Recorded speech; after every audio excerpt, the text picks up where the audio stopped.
Hi, Michael here from Happy Chiropractic. Welcome and happy 2024.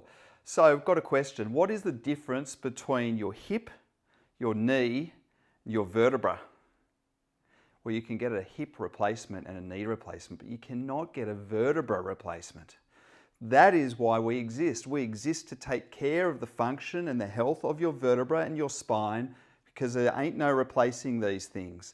They need to move, they need to hinge, they need to pivot, they need to rotate, they need to side bend. That's what we're experts at determining if there are areas in your spine where you've lost that free motion.